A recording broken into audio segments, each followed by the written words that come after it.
Now every day is like a brand new year. I throw my hands up in the air like I just don't care. I'm walking down the streets feeling like oh yeah. Fell at the bottom of the glass, now I see clear. So now I laugh just a little more. I'm getting much taller than I did before. I know I'm not where I need to be. Saludos inquietos, bienvenidos de nuevo a El Puesto de Limonada, tu momento de la semana para permitir que la curiosidad y la imaginación te abran nuevas posibilidades.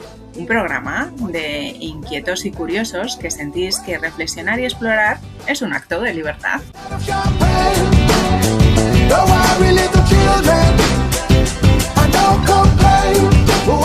Soy Ana Gaer y si también te apasiona aprender sobre todo eso que nos sirve para vivir mejor, con más conciencia y plenitud, podemos encontrarnos en mi rincón en las redes de Enciende tu Talento. Y si te apetece conectar con otra inquieta en combustible y descubrir sus últimas propuestas para ponerte al frente de tu vida y seguir creciendo, te puedes asomar por Baigorri, Alicia. Hay una pregunta que rara vez nos hacemos. ¿La manera en la que trabajas te está acercando a la vida que quieres o te está alejando de ella? Pasamos una gran parte de nuestra existencia trabajando. Y sin embargo, pocas veces reflexionamos sobre cómo nuestra forma de ganarnos la vida está impactando en nuestra salud mental, nuestra identidad, nuestras relaciones o el sentido que encontramos a la vida. Muchas generaciones aprendieron que trabajar duro era suficiente, que había que resistir, adaptarse, cumplir, aguantar y cobrar a fin de mes. Vivimos en una cultura donde ir acelerados parece sinónimo de ser importantes. Responder a mensajes a cualquier hora, vivir pendientes de la bandeja de entrada y llegar al final del día sin un gramo de energía. Es algo que se ha vuelto cotidiano, pero quizá deberíamos hacernos una pregunta incómoda. ¿Y si las personas no hemos nacido para vivir así? Algunos referentes internacionales llevan años advirtiendo de que el desgaste profesional no depende solo de la cantidad de trabajo que hacemos, sino de cómo vivimos, cómo nos relacionamos y cómo están diseñadas nuestras empresas y organizaciones. Cristina Maslach explica que el burnout aparece cuando existe una desconexión prolongada entre la persona y el trabajo que realiza. Falta de sentido, pérdida de control, ausencia de reconocimiento, relaciones deterioradas o valores en conflicto. Y autores como Frédéric Laloux nos invitan a imaginar organizaciones más humanas, conscientes y vivas, espacios donde trabajar no implique apagar nuestra salud, nuestra creatividad o nuestra dignidad. Porque quizá el verdadero éxito no consiste en rendir a costa de aguantar más, sino en aprender a vivir y trabajar de una manera que promueva el bienestar y la prosperidad, tanto en el plano personal como en el colectivo, de una forma integral. Hoy abrimos una conversación necesaria sobre burnout, cultura laboral y bien vivir. Quizá mientras nos escuchas descubras que el estrés y el cansancio no tienen que ver con que tú no te organices bien o te falte capacidad, sino con que llevamos demasiado tiempo considerando normal algo que no es sano.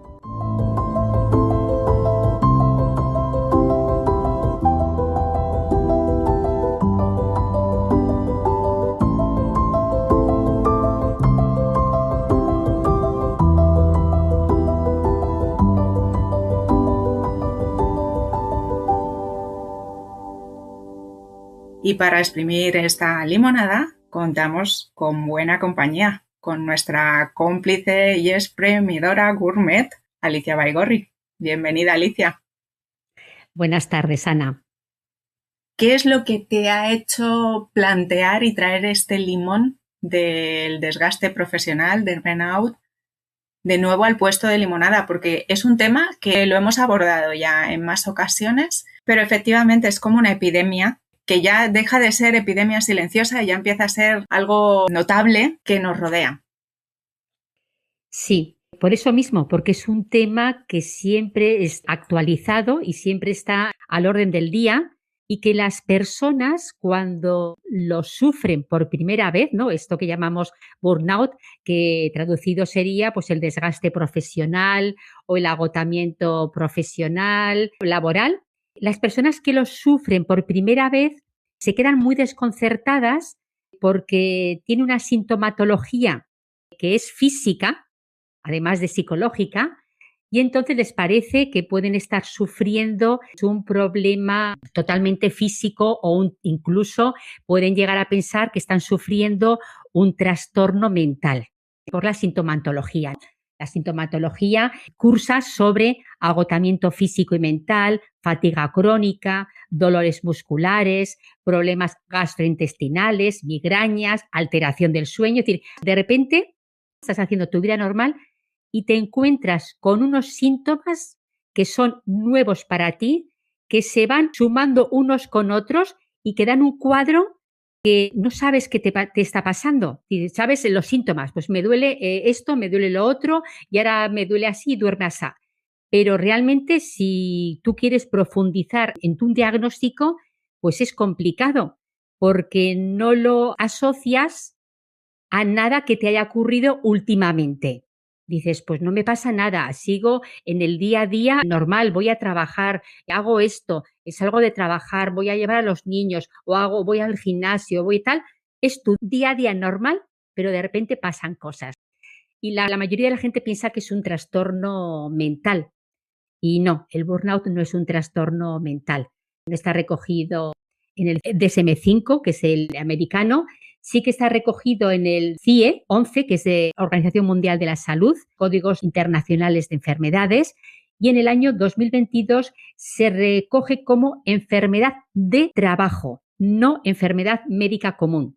Por lo tanto, no es un trastorno mental, que eso también es importante, no está reconocido como tal, pero tiene unas manifestaciones que lo que hacen es descolocarte y además de sentirte descolocada, descolocado, no sabes cómo paliar el tema, es decir, ¿qué tengo yo en mi mano para hacer? Y no se te ocurre nada. Muchas personas dicen, pues es que, claro, tengo problemas en el trabajo o no estoy a gusto en el trabajo y la primera respuesta que oyes a tu alrededor cuando dices esto es, cámbiate de trabajo. Bueno, pues hay personas que tienen la opción de cambiar de trabajo y hay personas que no tienen la opción de cambiar de trabajo. Y de todas maneras, las causas del burnout son multifactoriales. No solo es que en el trabajo te lleves mal con el jefe, te lleves mal con los compañeros, que el estilo de liderazgo que hay en esa empresa no vaya con tus principios o no vaya con tu forma de ser. No solo es eso, hay factores personales y hay factores sociales. Desde la vivienda que tienes, cuántas horas estás en el transporte público para llegar a tu trabajo, la contaminación acústica y ambiental. Hay muchas situaciones y luego las personales. ¿Qué está ocurriendo en tu vida? ¿Estás en un momento de paz mental? ¿Estás en un momento de incertidumbre? ¿Estás con una pérdida, con una ruptura? Todo eso es el caldo de cultivo para que sin tener nada que sea la punta del iceberg, el cuerpo diga, esto no va bien. Y entonces te lo hace saber, lo que ocurre que no te da la carta para descifrar de dónde viene. Pues así es, Alicia. Para mí la reflexión es que hay una dimensión personal en esto y que tanto mi mentalidad, mis creencias, mis tendencias, yo puedo tener ciertos rasgos que me pueden hacer mucho más vulnerable a sufrir desgaste profesional o yo puedo tener unas circunstancias personales, puntuales que están contribuyendo a que se produzca esto o a que, bueno, pues que sea más intenso. Pero además hay una dimensión de la cultura organizacional, del diseño de la empresa en la que yo estoy trabajando, pero no solo eso, hay otra dimensión más que social y cultural. Entonces hay esos tres planos y todo está conectado. A mí es una de las cosas que es uno de mis centros de interés, el investigar sobre cultura organizacional, sobre mentalidad. Me encanta esta comprensión. Igual que en mi vida ese nivel de conciencia del que yo hablo se refleja en distintos aspectos de mi experiencia, el nivel de conciencia de una organización o una sociedad se va a reflejar también en esos diferentes aspectos. Cuando he estado investigando sobre este tema, viendo casos de estudio, al final dices, bueno, esa manera en la que una empresa está estructurada, diseñada, esa cultura que no está escrita, pero uno en el momento que se incorpora enseguida empieza a entender todas esas leyes no escritas que están funcionando en esa organización, todo eso es parte de que se genere este desgaste profesional. Y al final, pues por ejemplo, recuerdo el caso de una empresa en la que se le dio la oportunidad a una persona de ponerse al frente, de asumir la gerencia de una organización y se tomó 4 meses solamente para observar, para comprender esa cultura que había instaurada en esa organización. A esa persona le dieron libertad y recursos para transformar ese nivel de conciencia y esa cultura y el diseño que había. Le dieron la posibilidad de crear una nueva organización. Lo tienes que hacer en vuelo. Él, por ejemplo, decía, si las cosas están bajo llave en esta empresa, esto es el reflejo de que yo no confío en mis empleados. Asumamos y aceptemos esto. Si algo está bajo llave, no hay confianza. Si no hay confianza, es que yo estoy temiendo que las personas que trabajan en esta organización no sean honestas. Así es, hablemos en plata. Reconozcámonos lo que es y cómo pensamos, porque luego podemos hacer páginas fantásticas para comunicar en los medios, hablar de los valores de nuestra empresa y la confianza y las personas son lo más importante. Bueno, sí, pero la realidad es otra. Entonces, toda esa parte soterrada de la realidad, no la cultura que nos gustaría tener y la que vendemos en el marketing, ese escaparate que mostramos personal o organizacional. No, es que la realidad es la que es. Y eso que es lo que está en el origen del desgaste profesional. También es ese juego.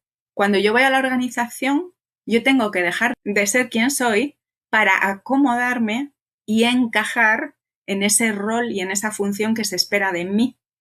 Y entonces esa desconexión entre mi verdadero ser y ese papel, ese personaje que yo interpreto, esa desconexión entre mis valores personales y luego mi realidad de los valores con los que está funcionando esa organización. Yo creo que toda esa desalineación, toda esa desconexión es como una especie de esquizofrenia. Y es natural, es que ya no es solo sobrecarga de trabajo, estamos interpretando y poniéndonos en un personaje tantas horas al día, fingiendo que somos otra persona que no es la que somos, haciendo cosas que nos revienta tener que hacer porque no las soportamos, porque no estamos de acuerdo con ellas, porque van en contra de nuestros valores, que nos desconectan de nuestro propósito de vida, de lo que para nosotros es importante. Entonces yo creo que por ahí hay una parte muy importante. Y después está el estrés. Y después están las relaciones conflictivas. Y todo eso es un caldo de cultivo.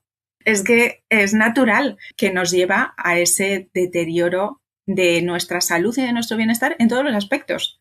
Que nos afecta emocionalmente, que nos afecta físicamente, que nos afecta en ese aspecto trascendente de encontrar sentido a lo que estamos haciendo. Es que está muy bien expresado, tú no te das cuenta de que esas pequeñas desconexiones, que todo ese ir en contra de tu naturaleza, de donde tú querrías ir, al final eso por acumulación, ¡pum! En algún momento dices, ya no queda nada, hemos acabado con la energía. Y esto no es tan fácil como cambiar de empresa, porque te vas a encontrar que probablemente si tú estás viviendo en la zona en la que vivas, pues entre la empresa de al lado y la otra de al lado, la cultura va a ser relativamente parecida.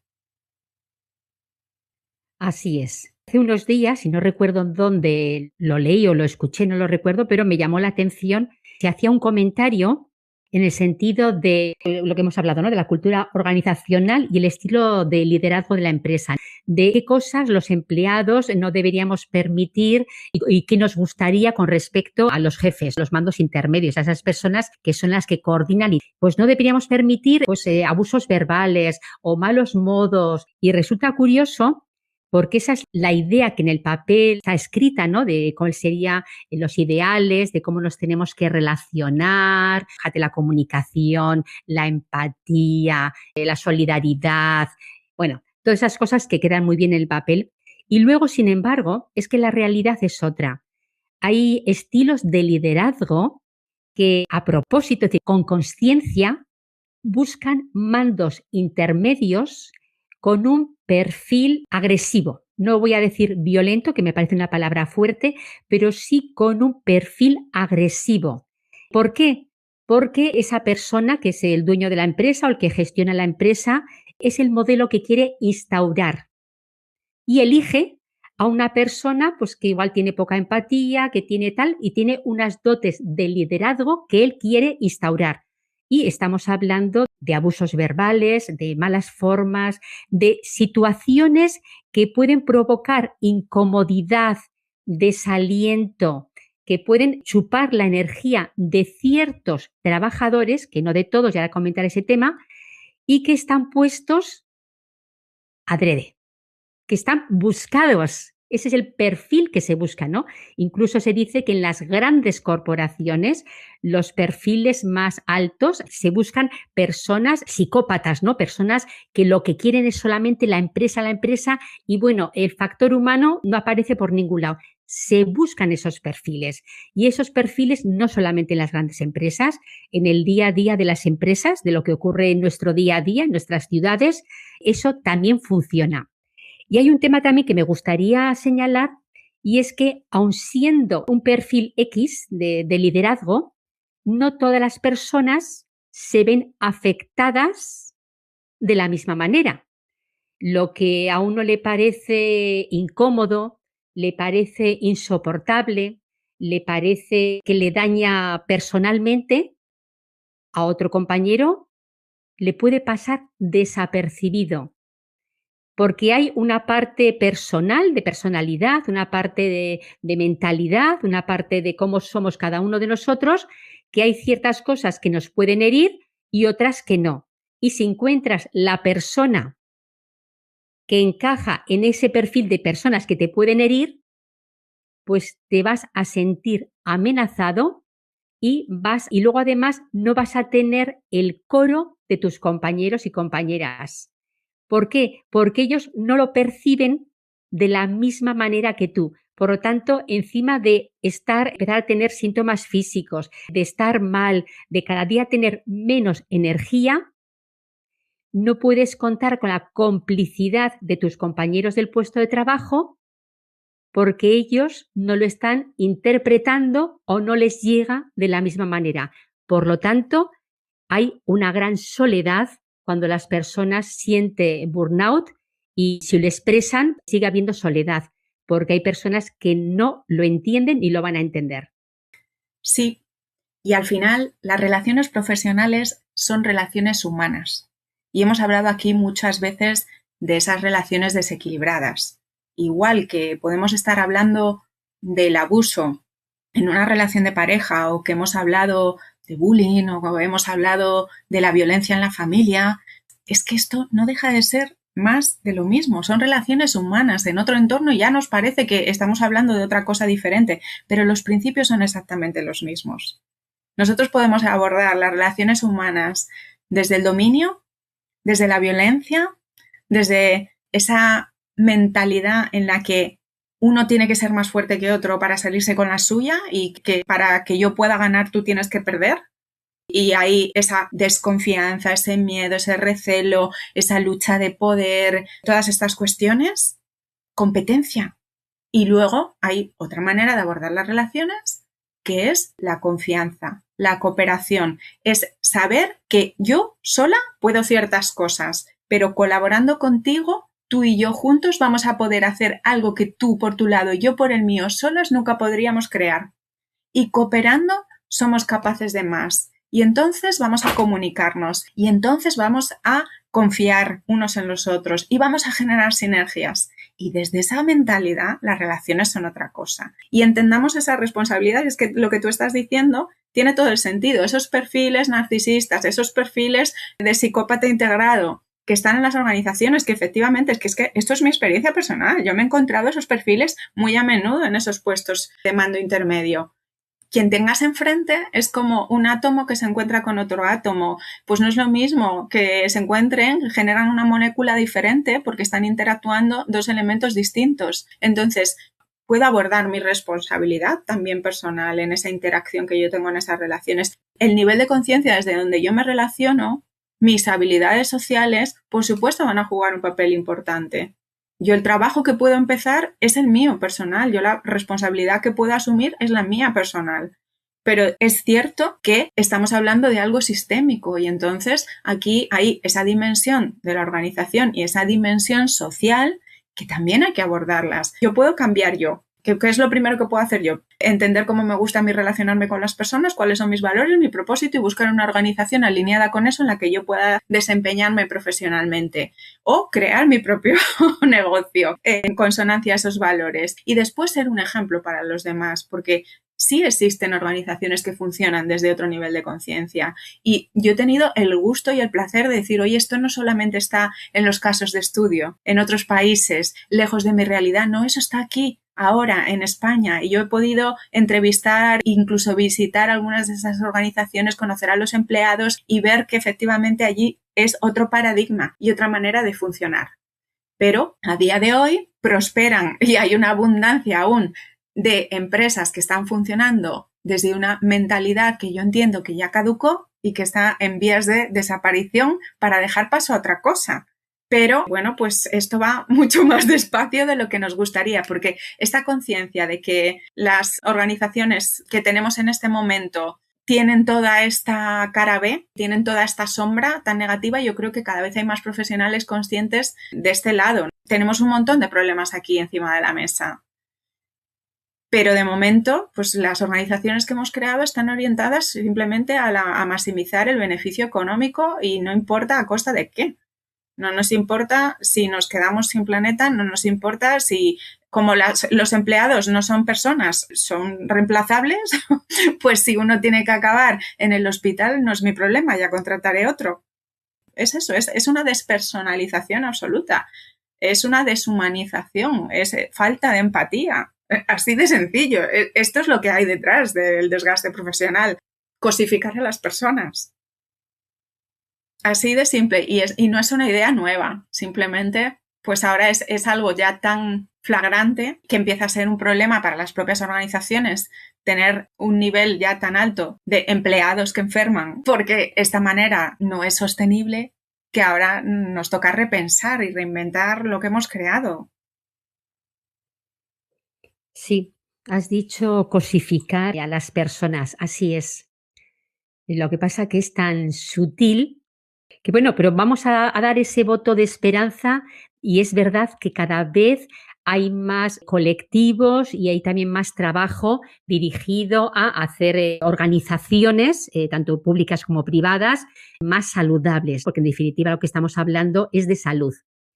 De cara a las personas que en este momento se pueden encontrar, cuando hemos dicho pues agotamiento físico, agotamiento mental, problemas digestivos, insomnio, bueno, en alguno de estos temas que puedan empezar a intuir, pues realmente en el trabajo hace tiempo que no estoy bien y además me pasan otra serie de cosas, pero es verdad que en el trabajo paso gran parte del tiempo y no es que vaya a mejor, es que va a peor y yo cada vez me encuentro más desmotivado con mi trabajo. Empecé con mucha ilusión y ahora ya levantarme por la mañana me cuesta mucho.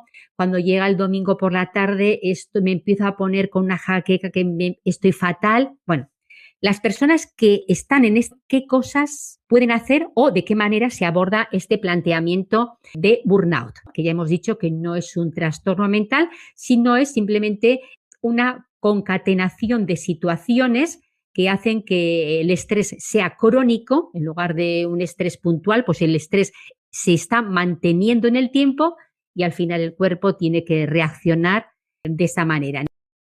¿Qué pueden hacer las personas? Lo primero, yo diría que estar atentos cuando empiezan los síntomas, porque no es lo mismo la prevención en los primeros estadios, la prevención primaria, que la prevención secundaria y que la prevención cuando ya los cuadros clínicos son ya importantes. Entonces, cuanto antes entendamos o cuanto antes veamos que yo creo que me está pasando algo que podría ser familia o parecido al burnout. Previamente, antes de que ocurra, la prevención primaria es gestionar todos los hábitos de salud, ese tener conocimiento de los procesos de salud, los hábitos, la alimentación, todo eso es siempre un caldo de cultivo para la salud.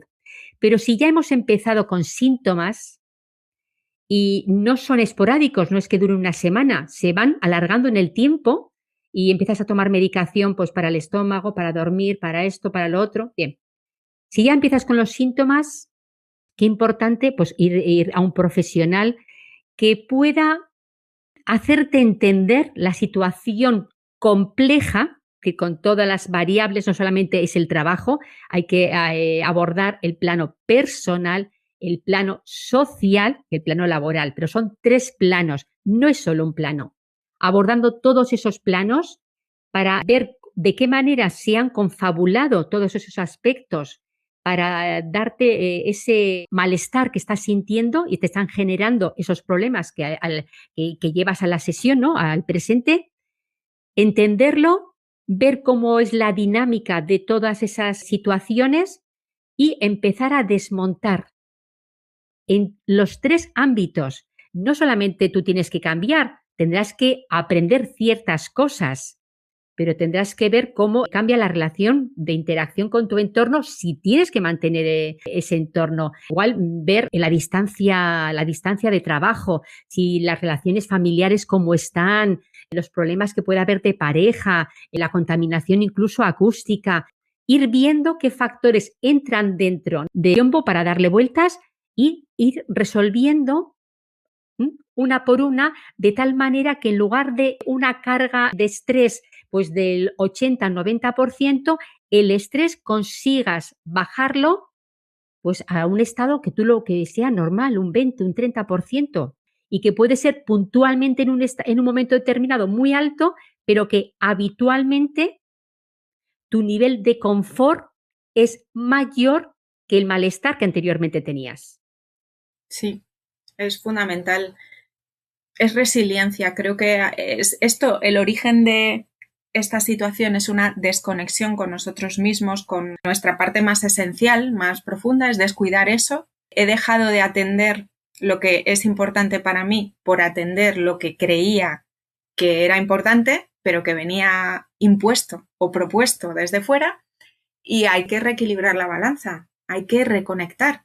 Entonces, pues empezando de manera integral, como tú dices, Alicia, al final hay que buscar esos hábitos para sostener el aspecto físico, que haya un buen descanso, que haya momentos de distancia, de que yo pueda descansar de mi actividad profesional y tener otros aspectos que me ayuden a equilibrar y a nutrir esas necesidades profundas.